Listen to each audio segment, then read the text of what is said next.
So here we are starting with the chemistry section. It comprises of JEE Mains, NEET and board syllabus. लगभग तीनों का syllabus same ही रहता है, बस थोड़ा बहुत अंतर होता है. तो सबसे पहले स्टार्ट करने से मैं ये बता दूं कि इनऑर्गेनिक फिज़िकल और ऑर्गेनिक केमिस्ट्री में कौन कौन से चैप्टर्स आते हैं 11th पोर्शन से और 12th पोर्शन से भी. सबसे पहले जो इनऑर्गेनिक पोर्शन का मैं बताता हूँ, इसमें पीरियोडिक टेबल पहला चैप्टर. पीरियोडिक टेबल जो है ये बेसिक चैप्टर है, यहाँ से स्टार्ट होती है इनऑर्गेनिक केमिस्ट्री की. उसके बाद जो चैप्टर है chemical bonding and molecular structures, ये बहुत ही ज़्यादा बेसिक चैप्टर है और बहुत इंपॉर्टेंट चैप्टर है क्योंकि इसकी वेटेज बहुत ही ज़्यादा है 11th के पोर्शन से. काफ़ी ज़्यादा क्वेश्चंस इसमें से आते हैं. मेटलर्जी जो 12th का चैप्टर है, इसमें से काफ़ी कम वेटेज है, 1 से 2 क्वेश्चन आता है मुश्किल से. हाइड्रोजन जो है वो 11th का चैप्टर है, इसमें से भी काफ़ी कम क्वेश्चंस देखने को मिलते हैं, 1 या 2. कभी आगे तो आगे, वरना नहीं. एस ब्लॉक चैप्टर है, इससे हर साल एक ना एक क्वेश्चंस तो आ ही जाता है. ये 11th का चैप्टर है. पी ब्लॉक 2 जगह है. सबसे पहले तो इसमें 13 और 14 जो ग्रुप है वो आपके 11th में है और 12th में जाके नाइट्रोजन फैमिली से डायरेक्ट नोबल गैसेस तक. तो ये वाला काफ़ी इंपॉर्टेंट सेक्शन है, काफ़ी बहुत बड़ा चैप्टर है ये, लेकिन हम इसको सही से पढ़ेंगे तो नहीं समझ में आ जाएगा. इसकी वेटेज काफ़ी है, तो ये काफ़ी इम्पोर्टेंट है. उसके बाद कोऑर्डिनेशन कंपाउंड्स भी बहुत इंपॉर्टेंट चैप्टर है. हमेशा एक क्वेश्चन तो आता ही है, 2 क्वेश्चन तक आ जाते हैं इसमें चैप्टर्स में से. थोड़ा सा अलग चैप्टर है, आइसोमेरिज्म वगैरह वगैरह इसमें आता है, तो वो आगे देखेंगे जब चैप्टर को डिटेल में पढ़ेंगे. उसके बाद ये डी एंड एफ ब्लॉक, इसके यूज़ केमिकल बॉन्डिंग्स में बहुत ज़्यादा है, लेकिन इसमें से मुश्किल से एक क्वेश्चन आता है कभी कभी. अल्टरनेट ईयर्स में आता रहता है, जैसे इस साल आया, अगले साल नहीं आएगा, उसके बाद आएगा, ऐसे ऐसे करके इसमें से आते हैं, तो ये लेस इम्पॉर्टेंट है थोड़ा सा.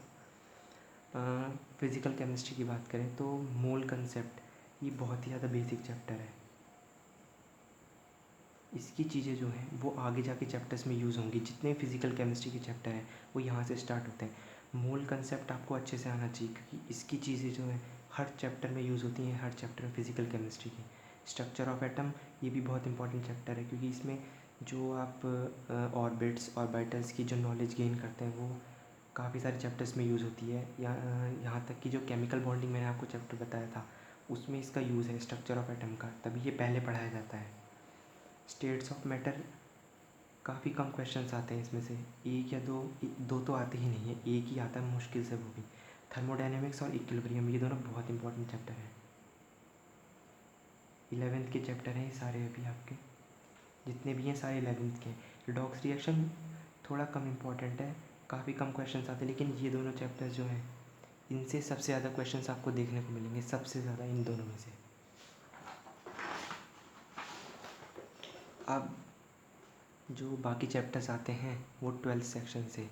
सॉलिड स्टेट चैप्टर बोर्ड से तो हटा दिया गया है, लेकिन ये नीट में ज़रूर आता है और एक क्वेश्चन 1 और 2 मुश्किल से, वो भी रेयरली. 1 तो आता ही आता है, 2 कभी आगे तो आगे. सॉल्यूशन चैप्टर काफ़ी इंपॉर्टेंट चैप्टर है. ये शुरू में समझ नहीं आता है, बट बाद में जब एक फ्लो स्टार्ट हो जाता है तो ये चैप्टर काफ़ी अच्छा लगने लगता है और सबसे इजी बाद में लगता है. ये शुरू में सबसे ज़्यादा डिफ़िकल्ट यही होगा.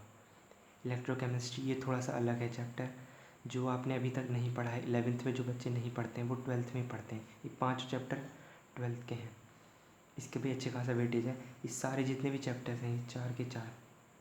सरफेस केमिस्ट्री का थोड़ा सा कम है, लेकिन 1 और 2 questions from every chapter. Her chapter में से 1 या 2 क्वेश्चन तो इन तीनों में से तो आने ही आने हैं. इसमें से एक आता है, उसमें से एक आता है, ऐसा ऐसा चलता है.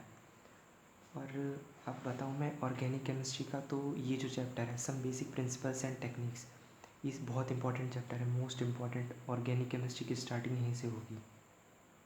रिएक्शंस पढ़ने से पहले जो इफ़ेक्ट पढ़ते हैं आप लोग, आई इफ़ेक्ट, आर इफ़ेक्ट और हाइपर कॉन्जुगेशन, और उसके साथ रेजोनेंस वगैरह, वो सब इसी उसमें यूज़ होंगे.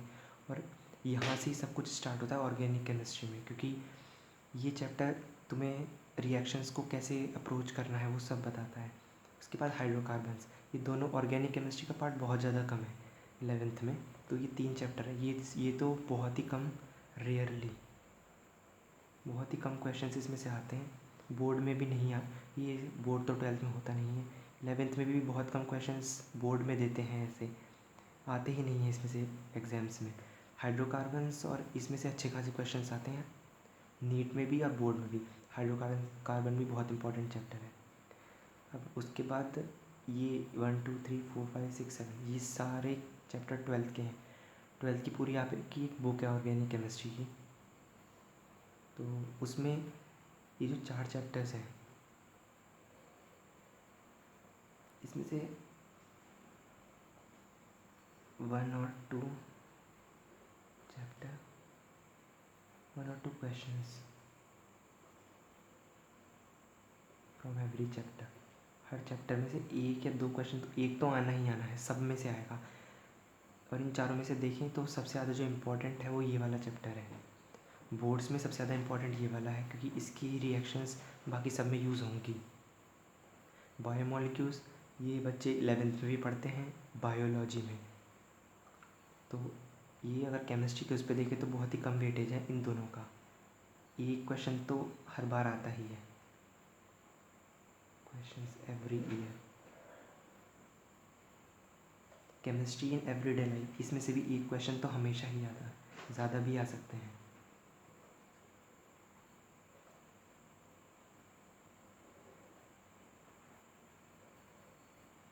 हर साल इसमें से एक क्वेश्चन तो देखने को मिलेगा ही मिलेगा। अब बात आती है कि सबसे पहले स्टार्ट कौन सा चैप्टर किया जाए, तो 11th और 12th में दोनों अलग अलग हैं। जैसे कि मैंने 11th में बताया, जो चैप्टर्स बेसिक मैंने बताए थे वो बताए थे periodic table, chemical bonding, molecular structures, मोल कंसेप्ट और स्ट्रक्चर ऑफ एटम। तो 2 पार्ट होंगे, एक होगा 11th का और एक होगा 12th का। 11th के पोर्शन में जो सबसे पहले मैं स्टार्ट करूँगा वो स्टार्ट होगा यहीं से, मोल कंसेप्ट से, जो फिज़िकल केमिस्ट्री का चैप्टर है। उसके बाद आगे जाते हुए स्ट्रक्चर ऑफ एटम, फिर पीरियोडिक टेबल या केमिकल बॉन्डिंग, ये 4 चैप्टर स्टार्ट होंगे। आगे पीछे इनका सीक्वेंस हो सकता है लेकिन सबसे पहले ये 4 होंगे क्योंकि बेसिक चैप्टर्स हैं। तो उसके बाद 12th सेक्शन में सबसे पहले जो मैं स्टार्ट करूँगा वो मैं ऑर्गेनिक से करूँगा, ऑर्गेनिक केमिस्ट्री से, वो भी ये 11th का चैप्टर। अब 12th वाले ये ना देखें कि जो 11th का चैप्टर है वो हमें नहीं करना है। अगर आप ये चैप्टर नहीं करेंगे तो आपको रिएक्शंस कभी भी नहीं आएंगी, ये मेरी गारंटी है। कभी भी नहीं होगी आपसे रिएक्शंस अगर आप ये चैप्टर नहीं करोगे। कि इसके जो 4 इफ़ेक्ट्स हैं वो काफ़ी टाइम लेंगे सीखने में और वो आगे तक यूज़ होंगे सारी रिएक्शंस में। तो ये तो आपको आना ही आना चाहिए। ये जो मैं अपलोड करूँगा वो 12th के सेक्शन में भी होगा, 11th के में, या फिर एक के में भी हो सकता है। तो ये तो आपको देखना ही देखना है चैप्टर, चाहे 11th के बच्चे हों चाहे 12th के बच्चे हों। हाइड्रोकार्बन्स, अब ये जो अमाइंस तक चैप्टर है, ये 5 चैप्टर जो हैं इनकी रिएक्शंस जो होंगी सेम रिएक्शंस, वो मैं साथ में सबका करूँगा, मतलब मिक्स करके शुरू में चलेंगी रिएक्शंस।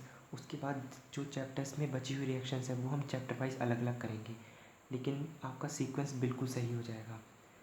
ये 3 चैप्टर काफ़ी कम पढ़ाए जाएंगे लेकिन उतने पढ़ाए जाएंगे जितने एग्ज़ाम्स में आते हैं।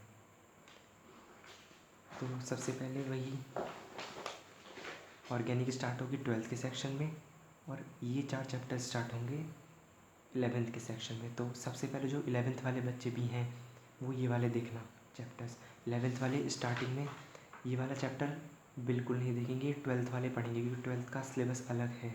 11th का उनको देखने की ज़रूरत नहीं है, लेकिन जो नीट के लिए कर रहे हैं उनको सारे देखने हैं। तो वो शुरुआत से 11th का भी पढ़ सकते हैं या 12th का पढ़ सकते हैं, लेकिन सीक्वेंस सबसे पहले 12th में ऑर्गेनिक केमिस्ट्री का रहेगा क्योंकि वो काफ़ी बड़ा पार्ट है, पूरी एक बुक है उसकी। 12th की ये मैं फ़िज़िकल केमिस्ट्री के जो चैप्टर्स हैं ये मैं तभी पढ़ाऊँगा जब 11th के ये हो जाएंगे क्योंकि ये बेसिक चैप्टर्स हैं। तो नोट्स भी मिलेंगे आपको, अच्छे से नोट्स बनाइएगा और क्वेश्चंस भी टाइम टू टाइम मैं देता रहूँगा हर चैप्टर में, वो आपको करने हैं। Thank you.